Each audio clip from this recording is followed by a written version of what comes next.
Hello friends, this is Math Guru Pawan Wagh. Our today's topic is profit and loss.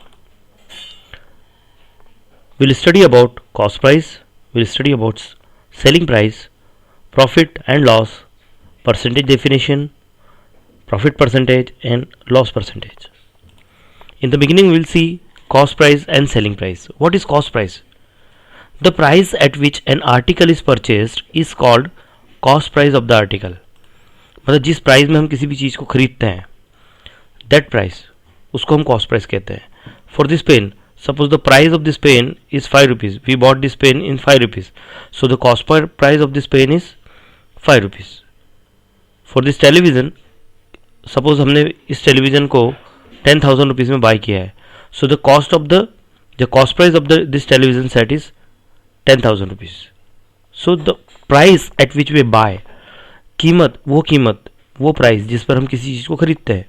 कोई भी चीज़ हम market में जाते हैं, जो भी चीज़ हम खरीदते हैं, जितने में हम खरीदते हैं उसको, वो प्राइस उसकी कॉस्ट प्राइस होती है. Selling price, the price at which an article is sold is called the selling price of the article. मतलब सपोज ये बॉल है, ये दुकानदार बेच रहा है उसको 8 रुपये में, तो दुकानदार के लिए इसकी सेलिंग प्राइस जो होगी वो 8 रुपीज़ होगी. Okay, suppose you sold your old refrigerator in 11,000 rupees, so this 11,000 rupees is the selling price of this refrigerator. We'll see about profit and loss. Profit कब होता है और loss कब होता है? When SP is greater than CP, मतलब selling price जब भी cost price से बड़ी हो, so we have profit. अब ये चीज़ें समझने के लिए सीधी सीधी बात है, हर एग्जाम्पल में जो भी क्वेश्चन आप प्रॉफिट लॉस का सॉल्व कर रहे हैं, you keep your self in this example. खुद को आप उस एग्जाम्पल में डाल लो, आपको समझ में आ जाएगा. सीधी सी बात है, अगर आप मार्केट जाते हैं और 5 रुपये की कोई आपने पेन खरीदा, you bought a pen for 5 rupees, so the CP is 5 rupees, और आपने आपके फ्रेंड को उसको 7 रुपये में बेच दिया, तो आपको प्रॉफिट ही होने वाला है ना, because selling price greater than cost price. देखो, आपको सेलिंग प्राइस आपने 7 रुपये में बेचा, तो selling price will be greater than cost price, आपको वहाँ प्रॉफिट होगा. तो प्रॉफिट का फार्मूला क्या है? प्रॉफिट का फार्मूला है profit is equals to SP minus CP. Selling price minus cost price जब आप कर लेंगे, you will get the value of profit. जो भी प्रॉफिट हुआ है वो आपको पता चल जाएगा. Excuse me. When CP is greater than SP, जब CP जो हो वो SP से बड़ा हो, मतलब हमने जितने में खरीदा है उससे कम में हम बेच दे चीज़ को, तो क्या होगा? लॉस ही होगा. So loss is equals to CP minus SP. Here some examples are given. देखो, there is a question कि the CP is given 5 rupees and SP is given 7 rupees. यहाँ पर क्या है? यहाँ देखो आप, कौन बड़ा है? 7 is greater than 5 means SP is greater than CP. इस रिलेशन में, इस क्वेश्चन में SP is greater than CP है. मतलब होना क्या है? मतलब होगा हमारा प्रॉफिट, और प्रॉफिट का फार्मूला क्या है? SP minus CP. So what will do? SP कितना है? 7 रुपीज़ है, देखो. And what is CP? CP is 5 rupees. Okay, so 7 minus 5, 2. मतलब यहाँ 2 रुपये का प्रॉफिट हुआ है. It's a profit of 2 rupees.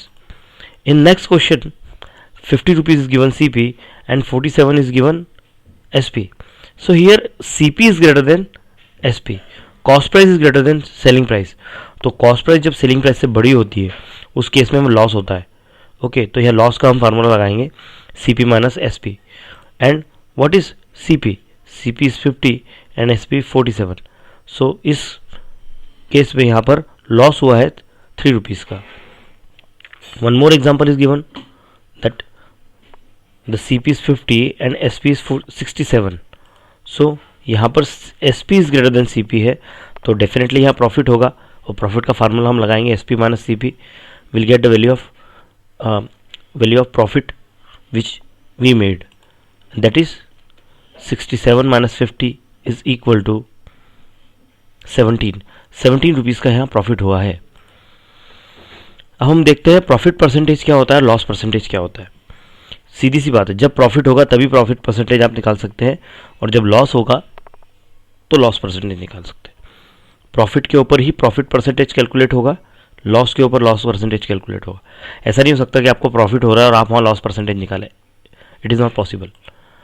On profit percentage is calculated we use following formula for that. See, ये फार्मूला हम यूज करते हैं, profit percent is equal to profit upon CP into 100. And on loss, loss percentage is calculated.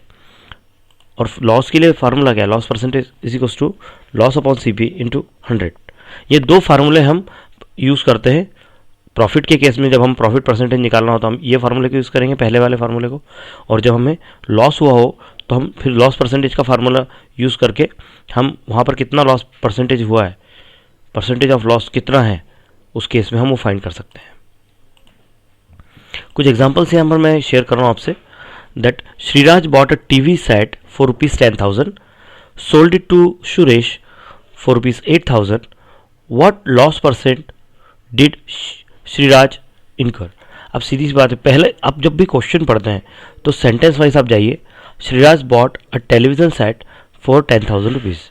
तो यहाँ पर television set की जो cost price है वो दैट इज़ 10,000. तो CP of this television set is ₹10,000. उसको बेचा गया है 8 में, तो SP is equals to SP of TV set is ₹8,000. अब यहाँ आपको दिख रहा है कौन बड़ा है, एसपी बड़ा है या सीपी बड़ा है. Here CP is greater than SP. और जब सीपी एसपी से बड़ा होता है, हमने पीछे केस में भी देखा है, तो देन देयर हमको होता है लॉस. तो देखिए loss is equals to CP minus SP. So loss is equals to 10,000 minus हम 8,000 कर लेंगे तो हमें लॉस मिल जाएगा ₹2,000. अब हम यहाँ लॉस का फार्मूला लिखें. Loss percentage is equals to loss upon CP into 100. So loss 2,000 upon CP जितना हो 10,000 इंटू 100. तो loss percent is equals to will get 20. This will 20%. यहाँ 20% का लॉस हुआ है. Now one more example will discuss. On selling a bicycle for ₹2160, Vasant Rao made profit of 8%. यहाँ selling price आपको देके रखी है और प्रॉफिट परसेंटेज देके रखा है. Selling price is 2160 and profit 8%. When, अभी हमको सपोज करके चलना पड़ेगा because we have to find out the cost price. So when cost price is 100, the selling price is 108. हमने यहाँ कॉस्ट प्राइस 100 सपोज कर ली और प्रॉफिट अगर 8 का हुआ तो वो सेलिंग प्राइस हो जाएगी cost price plus profit, that is 108. Suppose the cost price of the bicycle is ₹X. हम सपोज कर लेते हैं कि कॉस्ट प्राइस X है. तो यहाँ दो बात होती है. देखो यहाँ कॉस्ट प्राइस X है, सेलिंग प्राइस देके रखिए. यहाँ कॉस्ट प्राइस 100 है, सेलिंग प्राइस ये है. तो हम एक काम करते हैं, इसको हम अरेंज कर लेते हैं कि ratio of the cost price equals to ratio of the selling price. X upon 100. देखो X अपॉन ये यहाँ पर कॉस्ट प्राइस ये है X, और इस केस में कॉस्ट प्राइस 100 है, तो X upon 100 is equals to यहाँ सेलिंग प्राइस 2160 है जब हमने X लिया है. एंड यहाँ पर 100 के हिसाब से हम 108 हमने सेलिंग प्राइस लिया है. So when we calculate this will get the value of cost price of the bicycle, that is ₹2,000. We'll discuss one more example. Baban Rao bought a radio for ₹800 and sold it for loss of 20%. What was the selling price of the radio? अभी यहाँ पर cost price देके रखा है radio का, that is 800, और loss percentage देके रखा है. अब हमको यहाँ पर पहले लॉस निकालना पड़ेगा और फिर उसके बाद हम सेलिंग प्राइस निकालेंगे, बिकॉज इस केस में हमें यहाँ पर सेलिंग प्राइस निकालना है. What was the selling price of the radio. सबसे पहले Baban Rao bought a radio for 800. So CP of the radio is 800. Sold it at a loss of 20%. तो लॉस परसेंटेज कितना हो गया, 20% हो गया. लॉस परसेंटेज का हम फार्मूला लिख लेते हैं. Loss percentage equals to loss upon CP into 100. तो लॉस परसेंटेज कितना है, 20 है. लॉस हमें पता नहीं, इंटू 100, और CP है 800. अभी 800 का हम यहाँ क्रॉस मल्टीप्लाई कर लेंगे. 20 into 800 is equals to loss into 100. इन दोनों का मल्टीप्लाई हो जाएगा 16,000. ओके, इस 16,000 के अपॉन में हम 100 को देंगे. Loss is equals to 16,000 upon 100. तो लॉस हमें हो गया यहाँ लॉस हो गया ₹160 का. तो इस केस में यहाँ CP हमारे पास है और लॉस हमारे पास है, तो सेलिंग प्राइस हम निकाल सकते हैं. Selling price equals to CP minus loss, means 800 minus 160, that is ₹640.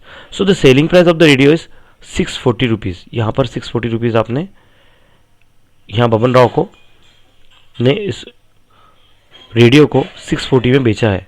The selling price of the radio is ₹640. I hope you enjoyed this video. Thank you for watching.